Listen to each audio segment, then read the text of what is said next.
په صحیح مسلم کې راغلی دی چې رسول الله صلی الله علیه وسلم فرمایل حضرت عیسی علیه السلام به دجال وژني، بیا به هغه خلکو ته ولاړ شي چې دجال نه وي منلی، د هغوی پر مخونو به لاس راکږي او هغوی ته به په جنت کې د هغوی ځایونه وښایي. وروسته الله سبحانه وتعالی حضرت عیسی علیه السلام ته خبر ورکوي چې یاجوج او ماجوج راوتلي دي، هغه به ونه شي کولی چې له هغوی سره جګړه وکړي، نو غرونو ته به ولاړ شي. کیسه اوږده ده نو تفصیل ته یې نه ځو، خو یاجوج او ماجوج به په ځمکه کې سخت فساد خپور کړي. وروسته الله سبحانه وتعالی به پر هغوی یوه ناروغي راولېږي، ټول به مړه شي، بیا به مرغان یا نور مخلوقات د هغوی جسدونه له ځمکې یوسي. رسول الله صلی الله علیه وسلم فرمایلي دي چې حضرت عیسی علیه السلام به پر ځمکه 40 کاله پاتې شي، که څه هم د علماو ترمنځ اختلاف شته، ځینې وایي 13 کاله او بیا 7 کاله او ځینې ټول 40 کاله، خو سمه او راجحه خبره دا ده چې هغه به له نزول وروسته ټول 40 کاله پر ځمکه ژوند کوي. له دې مودې څخه به شاوخوا 7 کاله د مهدي علیه السلام سره وي او د مهدي واکمني به شاوخوا 7 یا 8 کاله وي انشاءالله. د حضرت عیسی علیه السلام له وفات وروسته به مسلمانان د هغه جنازې لمونځ کوي او دا حدیث هم په صحیح مسلم کې راغلی. بله غټه نښه د قیامت دا ده چې لمر به له لویدیځه راوخیږي او دا حدیث په صحیح بخاري او صحیح مسلم کې د حضرت ابو هریره رضی الله تعالی عنه څخه روایت شوی دی. هغه وایي رسول الله صلی الله علیه وسلم فرمایل قیامت به تر هغې نه راځي تر څو چې لمر له هغه ځایه راوخیږي چې لویږي. کله چې لمر له لویدیځه راوخیږي ټول خلک به ایمان راوړي، حتی هغه کسان چې مخکې کافرانو.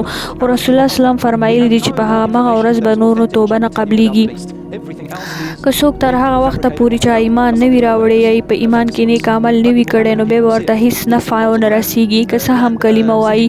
رسول الله صلی الله علیه وسلم فرمایل د توبې دروازې تر هغې پورې خلاصې دي تر څو چې 2 شیان نه وي قایم شوي، یو لمر له لویدیځ او بل د انسان روح تر ستوني یعنی د مرګ شیبه.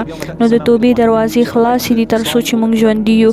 وروسته رسول الله صلی الله علیه وسلم د ځمکې د ژبې یادونه وکړه.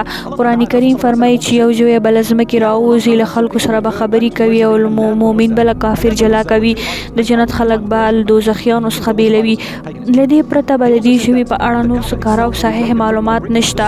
همدارنګه په ځمکه کې به لوی خسف رامنځته شي، کیدای شي پراخې سیمې، ښارونه، حتی هیوادونه په ځمکه کې ننوځي او خلک به د دې خبرونه اوري.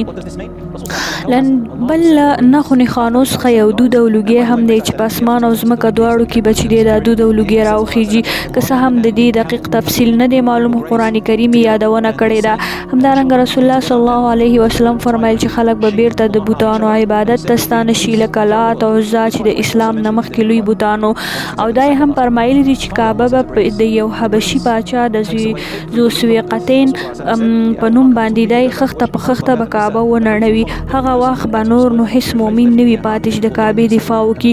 خو کله چې حضرت عیسی علیه السلام پر ځمکه وي نو بیا به دغه وخت نړۍ د امن او سکون ساه واخلي.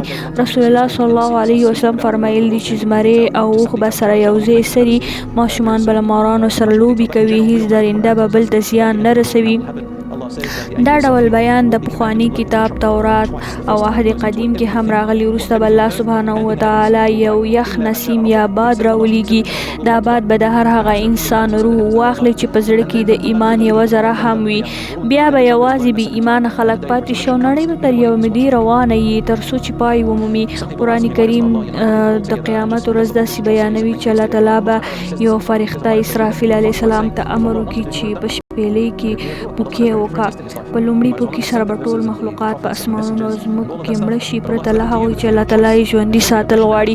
کیدای شي ځینې مخلوقات به په اسمانونو کې پاتې شي، بیا به په دوهم پوکي سره ټول مړه شي او د قیامت ورځ به چې دی قایمه شي، ټول انسانان به بیا را ژوندي شي. او ځینې خلک به پوښتنه کوي چې ولې الله سبحانه وتعالی همدا اوس ظلمونه ختم نه کړل، دنیا یې ولې سمدستي له امن نه ډکه نه کړه. الله تعالی په قرآن کریم کې فرمایي که وغواړي دا کار کولی شي، خو الله تعالی دا دنیا د ازموینې لپاره پیدا کړې ده. الله انبیا راولېږل، کتابونه یې نازل کړل او انسان ته یې د اختیار واک ورکړ. ظلم د انسان د کړنو له امله راځي، که څه هم ځینې خلک به د حق لپاره درېږي، خو دا حالت به همیشه نه وي او د الله تعالی وعده رښتینې ده. امن به بیرته راشي، عدالت به غالب شي او الله تعالی به صالحینو ته بری ورکړي. او دا به کله وي، دا یوازې نو الله تعالی ته معلوم ده. And to change the state of this ummah to better. Ameen. Wa sallallahu ala nabina Muhammad wa ala alihi wa sahbihi ajma'in. Wassalamu alaikum wa rahmatullahi wa barakatuh.